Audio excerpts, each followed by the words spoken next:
이전에 당 걱정이 심각한 상황입니다. 이혜원 의원 나오셨습니다. 안녕하십니까. 안녕하세요. 네.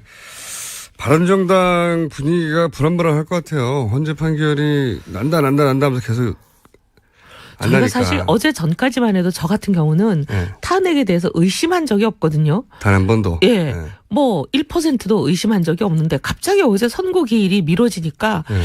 그동안 우리가 이런 일이야 설마 없겠지 했던 그 설마가 사람 잡는 거 아니야? 막 이렇게 좀 걱정이 돼요. 당내도 그런 분위기가 있어요? 예. 근데 그 설마가 뭐냐면 헌재 재판관들끼리는 네. 평결은 그냥 각자 자기 소신을 얘기하는 거니까 그거는 예. 뭐 만장일치가 될 필요는 없고 예. 표결로 몇 대 몇 하면 되는 거 아니에요? 네네. 그냥 6표만 넘으면 되는 거니까. 네. 아니 6표, 5표 어쨌든 3분의 2. 6표. 예. 뭐 7이 되든 8이 되든 예. 달라지는 거니까. 근데 이제 만장일치 합의를 이뤄야 된다는 게 선고 기일 지정이라는 거였잖아요, 원래부터. 네. 그래서 만약에 이제 대통령 측을 편들어주는 엑스맨이 있다면 네. 그 엑스맨들이 쓸 가장 좋은 전략은 뭐냐. 평결에서는 자기들이 아무리 반대표를 던져봐야 이거를 뒤집지 못한다면 선고 기일을 3월 13일 이후로 넘겨서 이정미 재판관이 퇴임하게 만들고 그래서 7명 체제를 만들면 탄핵을 뒤집을 수 있는 거 아니야. 만약에 엑스맨이 2명이라면. 혹은 이제 새로 임명될 재판관이 이제 지명이 됐으니까 새로 임명된 그분이 지명이 되려면 한 달 정도에 한 달 걸리죠. 걸린단 말이죠. 그러면 네. 그동안 공전하는 거죠. 네. 그러면서 연기되는 거죠, 또 다시. 심지어 이제 새로 지명된 이 재판관에 대해서는 이제 주변에 지인들의 평이 뭐냐면 손해를 좀 보고 압박을 좀 받더라도 소신대로 하는 걸 본 적이 없다. 소신대로 하는 걸 본 적이 없다. 보통 그러니까 이제 앞문장을 보면 손해를 보고 압박을 받더라도 반드시 소신대로 한다에. 아니 근데 그 지인들이 앞문장이- 그렇게 얘기를 해요. 뭐 사법연수원 동기생이나 이런 사람들 몇 군데 전화해봤더니 늘 보면 누구랑도 이렇게 사이가 나빠지는 걸 원치 척을 않기 지지 때문에 않고. 예, 네. 척을 지지 않으려고 하기 때문에 특히 대세를 이제 추종해 간다. 윗사람이든 자기를 추천한 사람이든 이런 사람들과 굉장히 잘 지내려고 하는 성격이다 이렇게 얘기를 해요. 그런 우려가 좀 있다. 네. 예. 그분의 실력을 떠나서 그분의 성향이 그러하다는 그러하다는 세평이 있다는 거죠. 세평이 있어요. 예. 예. 그래서 이제 걱정하시기로는 3월 13일을 이러다가 넘기는 거 아닌가. 넘기면 이건 완전 탄핵은 정말 위험해지는 상황이 되잖아요. 넘겨서 혹시 이제 그러면 7인 체제가 되니까 그럼 새로 임명하자고 하고 또 한 달 지나가게 될 거고 그리고 나서도 그 8인 체제에서 이제 그 이전과는 다른 양상. 예. 이 벌어져 가지고 이게 이제 기각이 돼 버린다든가. 예를 들면 뭐 각하가 된다든가. 가능성에 관한 얘기인데요. 새로 임명될 걸로 예상되는 분이 예를 들면 어떤 압력이나 이런 거에 영향을 받아서 예. 기각적으로 돌아선다든가. 교역적으로 돌았으면 이거는 탄핵은 안 되는 거죠. 예. 계속 끌고 그냥 연말까지 갈 수도 있는 상황이 돼버리는 거예요. 두 명의 소위 엑스맨이 실제 존재하는지 아닌지는 모르겠으나 그런 얘기들이 많았는데 예. 지금 시점이면 나와야 하는 건데 아직도 안 나오는 걸 보니까 너무 불안한 혹시 거죠. 그 엑스맨 설이 사실인가? 이렇게 생각이 되면서 막 갑자기 어제 굉장히 저희는 많이 걱정했어요. 내부적으로. 예. 제가 진작부터 걱정하라고 말씀드렸잖아요. 아예 근거 없는 얘기는 아니다 싶은 여러 가지 정황들이 있는데 물론 뭐 그렇다고 해서 반드시 그 두 사람 혹은 뭐 두 사람 이상일 수도 있는데 그분들을 성향 분석 뜻대로 된다는 건 아니지만 이게 안심만 하고 바라볼 일은 아니다라고. 예. 그렇다고 뭐 저희가 뭐 헌재를 압박할 수도 없고. 할 수 있는 카드는 없죠. 정말 기도만 하고 있어요. 더더군다나 바른정당 같은 경우에는 탄핵을 기치를 들고 분당한 곳이기 때문에. 탄핵을 기치로 분당을 했기 때문에 지금 태극기 부대는 완전히 바른정당이 배신자라는 등 완전히 그냥 바른정당만 타겟으로 해서 죽이고 있잖아요. 거기다가 또 이제 저희는 기각이 되면 전원 총사퇴 의원직 떼겠다 이렇게 했기 때문에 저희는 이제 기각되는 순간 뭐 사라지는 상황이 될 것 같아요. 저는 사라지진 않을 거라고 봐요. 네. 왜냐하면은 사퇴서 내도 의장이 의장이 받아줘야 되는데 그런 국회의원 그만큼의 국회의원이 한꺼번에 사라지는 걸 국회의장이 받아줄 리가 없죠. 하지만 어쨌든 정치적으로는 굉장히 입지가 좁아지는 네. 상황이 되는 거고 네. 좁아지는 정도가 아니라 이제 뭐 어떻게 합니까 이거. 그게 말도 안 된다고 생각이 드는데 이 정도 사안에도 탄핵을 못하면 정말 어떻게 하라는 거죠? 아니 사실은 이게 뭐 바른정당의 문제가 아니라 대한민국의 문제죠. 그러니까요. 만약에 이런 혐의, 증거, 물증, 온갖 개 증언 이렇게 나왔는데도 탄핵이 통과가 되지 않는다면 탄핵은 도대체 언제 쓰라고 만들어 놓은 제도인지. 그러니까요.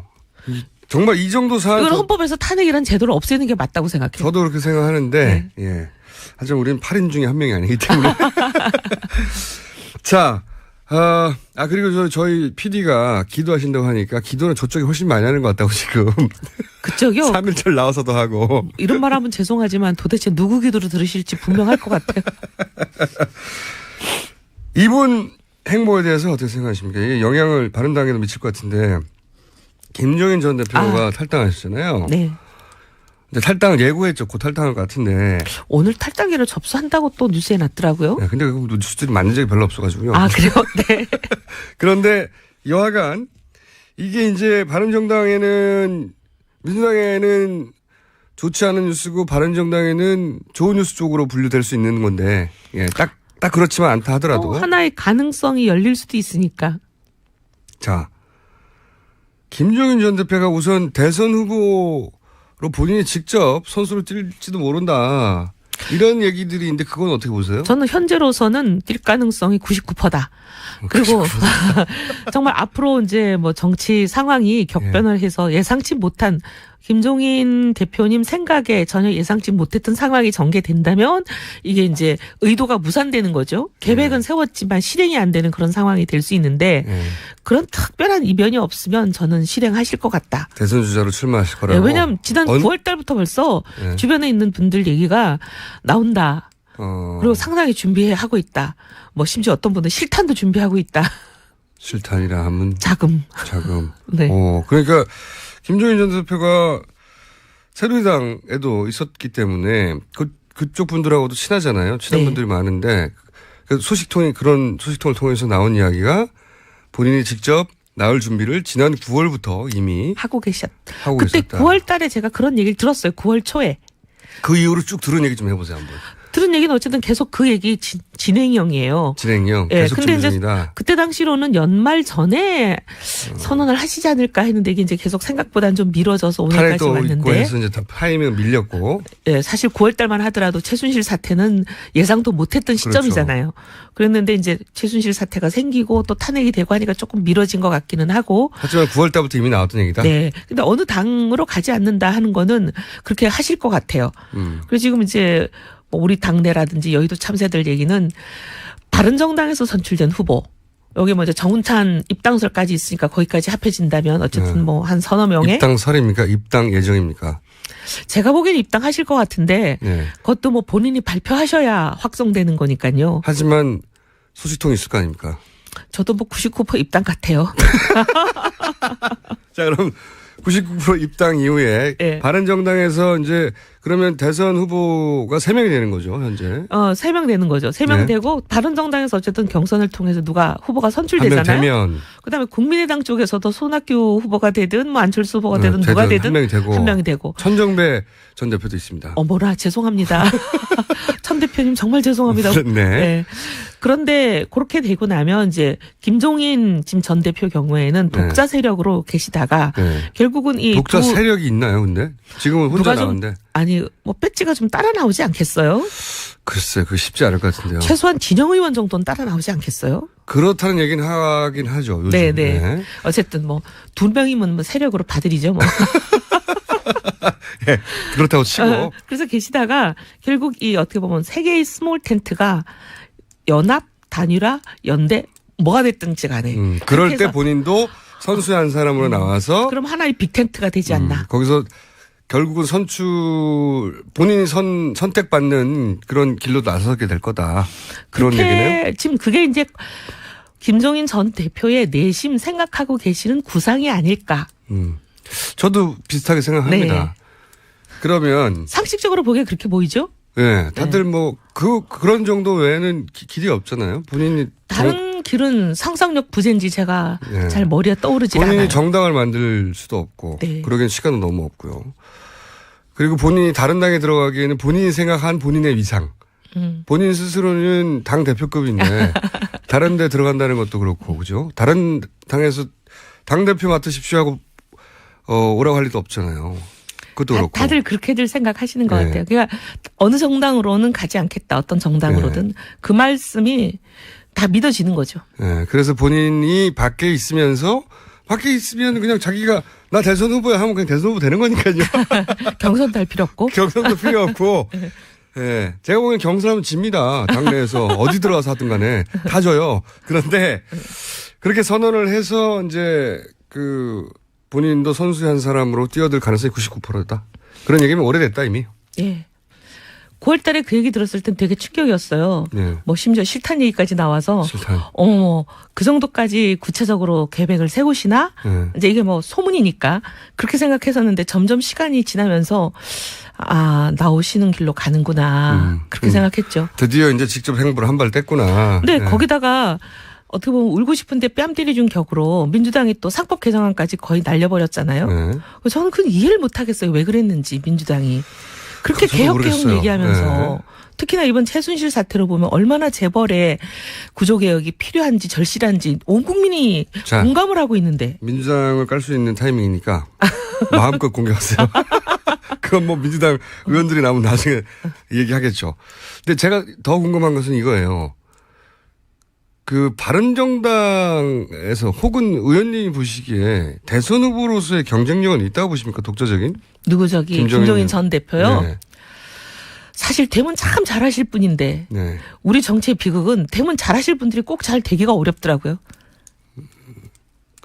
되면 잘하실 분에 동의하는 분도 있고 동의하지 동의 않는 안 하는 분도 분도 있겠지만 네. 어쨌든 제가 궁금한 것은 지지율이 나오겠냐 이겁니다. 한마디로 말하면. 제가 이제 함축적으로 말씀드렸잖아요. 되면 잘할 분들이 꼭 보면 되게 어려운 게 지지율이 잘 안 나온다는 뜻이죠.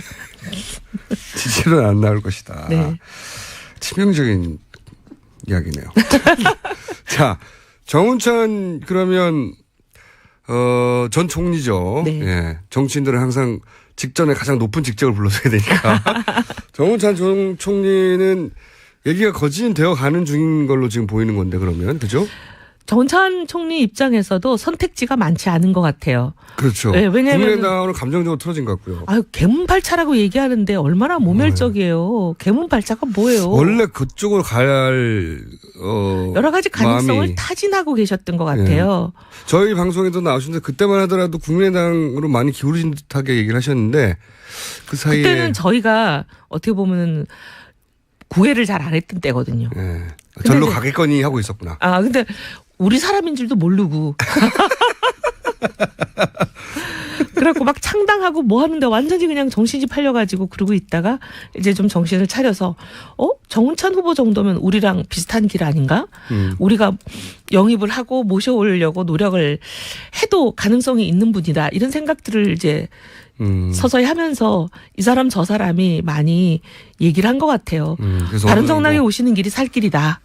근접했군요. 네. 그래서 그런데 지금 문제는 말이죠. 정운찬 전 총리도 합류하게 된다 하더라도 현재 바른당 후보들이 너무 바닥이에요. 지지율이.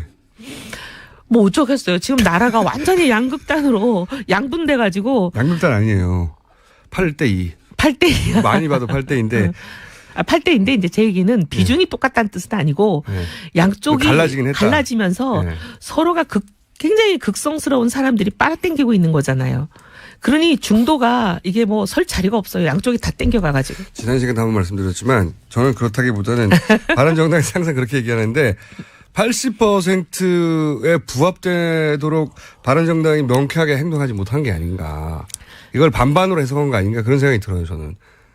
사실은 뭐 저희도 그런 점을 인정합니다.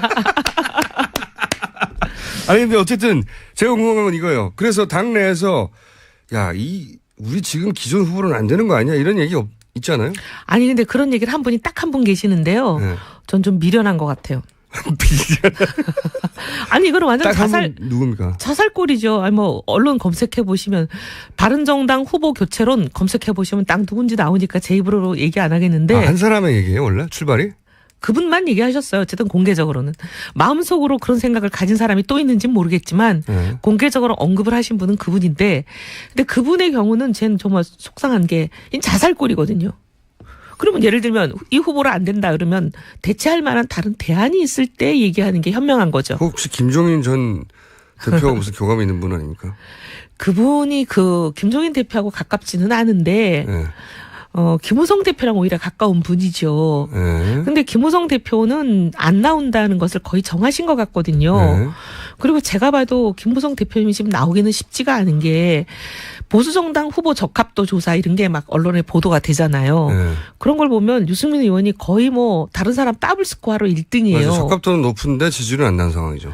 그러니까 이제 보수 후보만 놓고 보면 그렇다는 건데 네. 근데 그런 상황에서 김무성 후보가 나온다고 선뜻 나서기는 어려울 것 같아요. 지지율이 안 나올 거라고 봅니다. 예. 그러니 그럼 김무성 대표로 교체하자고 주장하는 게 만약에 그분의 의도라면 김무성 대표가 나올 수도 없는데 그런 소리를 해가지고 당의 후보를 기스내고 주저앉히는 거야말로 자살골이죠. 간을 보는 거겠죠. 간을 봐도 될 때가 있고요. 보면 안 될 때가 있어요. 근데 어쨌든 자구책은 뭡니까? 지금 당내에서 어떻게 해서 띄우자 뭐 이런 얘기 있어요? 저희가 이제 탄핵 이후에 지각 변동을 기대하면서 탄핵 이후를 많이 준비하고 있죠. 별 계획이 없는 것으로 지금 파악되고 있고. 특히 유승민 의원은 뉴스공장에 안 나와서 안 뜨는 거예요.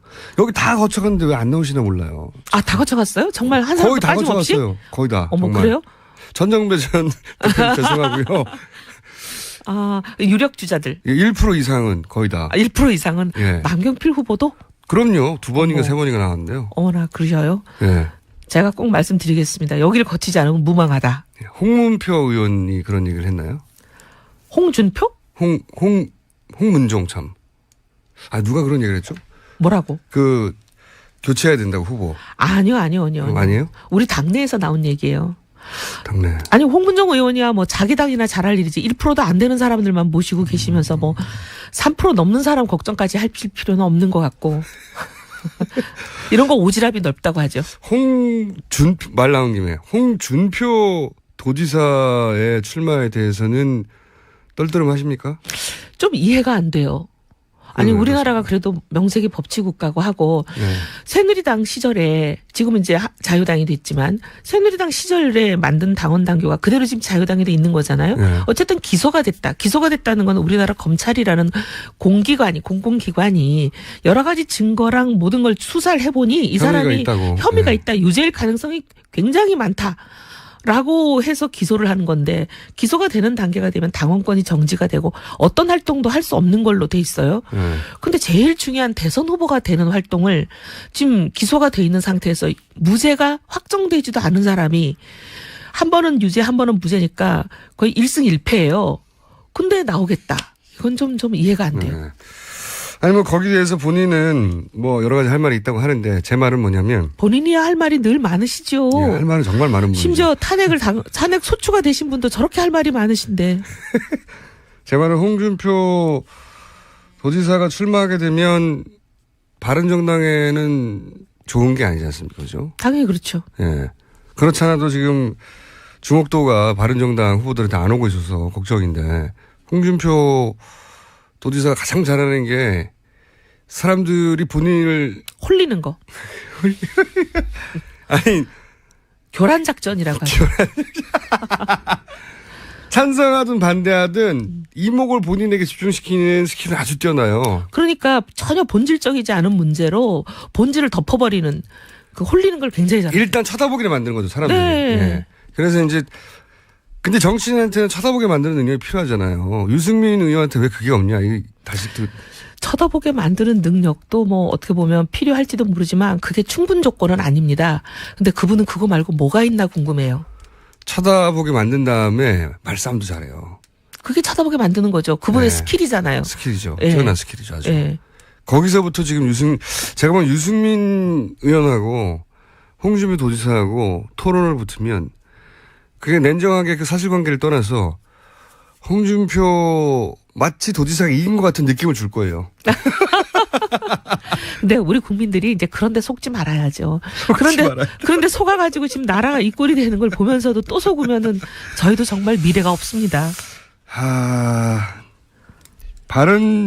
민주당에서 몇 명 정도 탈당할 거라고 바른정당에서는 개헌 때문에 아니면 김종인 전 대표를 따라서? 따라서는 아까 제가 말씀드린 한 분 명 말고는 정도? 아니 그렇게 그분 말고는 제 머리에 떠오르는 이름이 없어요. 사실 이 더 이상 킹메이커를 하지 않겠다고 말하는 순간부터 그런데 대선에 역할을 하겠다고 했으니까 할 역할이 뭐 있습니까? 아 본인이 직접 출마하는 거죠. 그렇죠. 제가 보기에는 그때부터 계획을 세우셨던 것 같아요.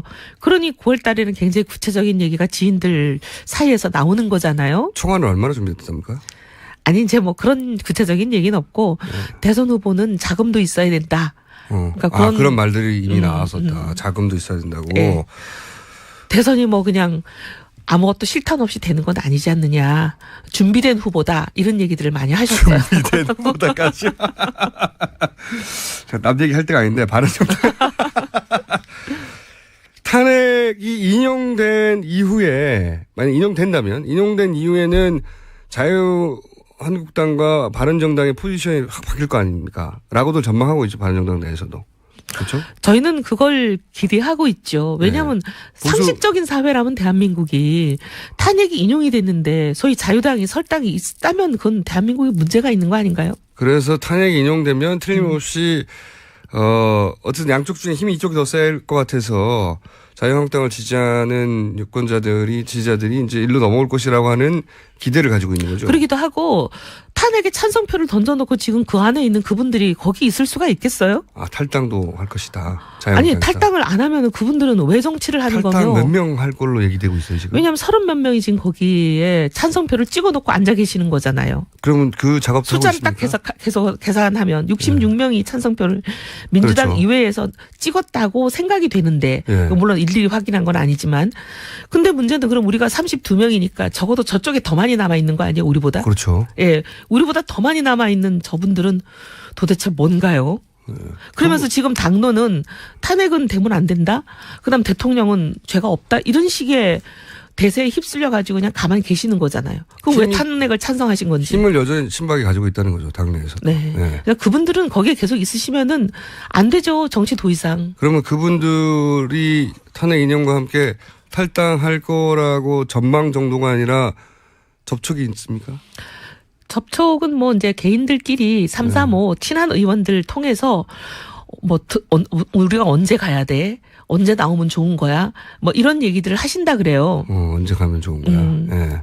그런 얘기가 뭐 있기는 하지만 구체적으로 뭐 그런 게 한 30여 명 된다. 아니 그런 접촉을 하는 사람이 30여 명이라는 얘기가 아니라 접촉을 하는 사람은 몇 명인지 안 쉬어봤는데 접촉을 해야 될 사람이 30 몇 명인 거죠. 그렇군요. 탄핵 결과에 따라서는 이제 확 바뀌겠군요. 확 바뀌기를 기대하는데 우리 대한민국이 제발 좀 이제 정상성을 회복했으면 좋겠어요. 자, 오늘 여기까지 하고요. 네. 탄핵을 위해서 기도 중이신 이혜훈 의원이었습니다. 다음 주에 뵙겠습니다. 감사합니다. 저는 김원준이었고요.